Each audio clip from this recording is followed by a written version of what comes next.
I'm Tanja, a portrait photographer based in Germany, Düsseldorf.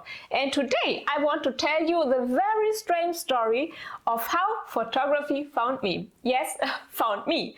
I wasn't out there looking for a new hobby, a new passion, a new identity. I was just trying to survive a jogging session, which already tells you how chaotic this is going to get.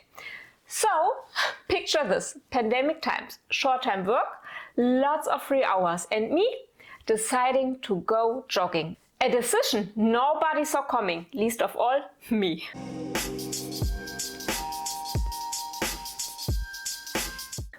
I went running, dramatically, unwillingly, and with the energy of someone who already regretted it. And somewhere along the way, my house key disappeared. Just gone, vanished, possibly running away from me. The moment I realized it, I cursed like a sailor, a very committed sailor. And then I started searching. I walked, I ran, I circled the park in pure desperation, and my stopwatch proudly announced 20 kilometers, a half marathon, completely by accident, and not even a medal. And the best part? I didn't find the key.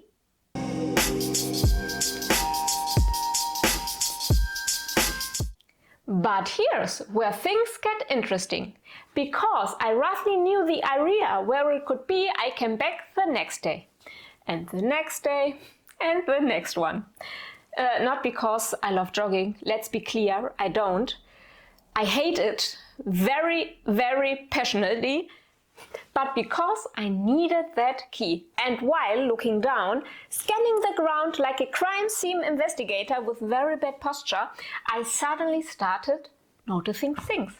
Little tiny wonders. Painted stones, funny textures on tree bark, light hitting leaves like they were auditioning for a movie. I took out my phone, my innocent pre-fire phone, this is another story, and started taking pictures. Not because I wanted to be a photographer, just because something in me whispered, oh look, this is so beautiful.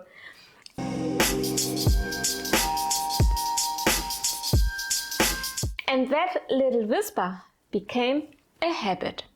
During my short-time work phase, I had 1 week on and 1 week off, which meant 1 week responsibility, 1 week absolutely freedom. And I use that freedom to explore a different neighborhood every single day. Just walking, wandering, looking around like a tourist in my own city. It was honestly one of the most beautiful times of my life. While the world was in chaos, I found a strange kind of peace. Just me, my phone, and the small things I never noticed before.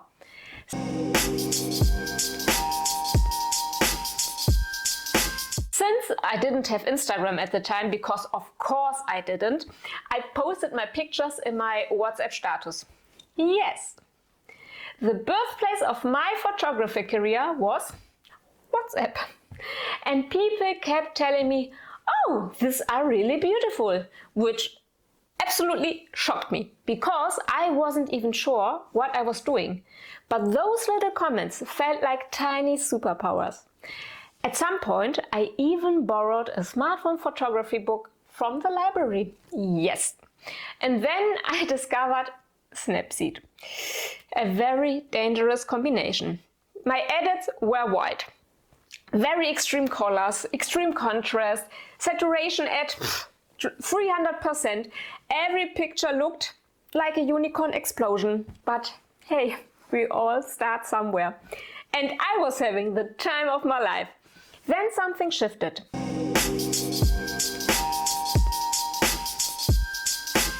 I realized I didn't just want to photograph leaves, stones and shadows. I wanted to photograph people, faces, emotions, stories. So I tried taking photos with my phone. They were fine-ish. And then I realized, oh, the phone had limits.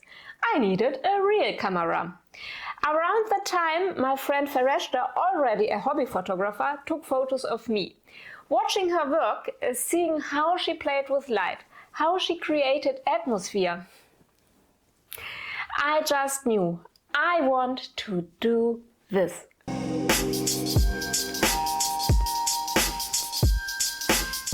So, when I saw the Canon M50 on sale from almost 800 to 444 euros, I took it clearly as a sign, or destiny, or maybe MediaMarkt trying to tempt me, whatever it was, I bought it.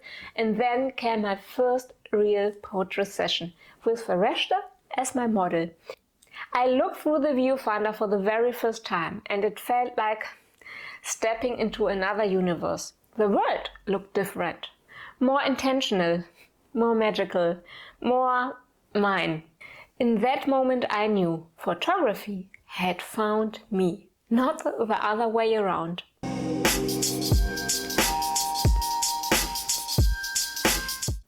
And after that, I became obsessed in the most passionate, joyful way possible. I practiced every week.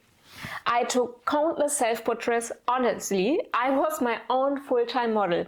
Then I photographed friends, family, whoever stood still long enough. I watched YouTube tutorials until my brain melted. Every free second went into learning, shooting, editing, improving. I didn't care how long it took. I loved every single second.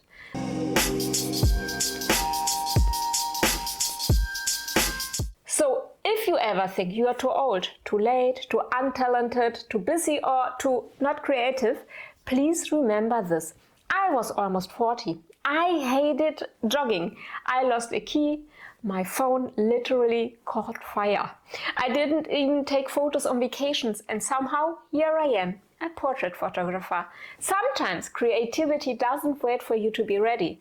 Sometimes it taps you on the shoulder, or in my case, steals your house keys.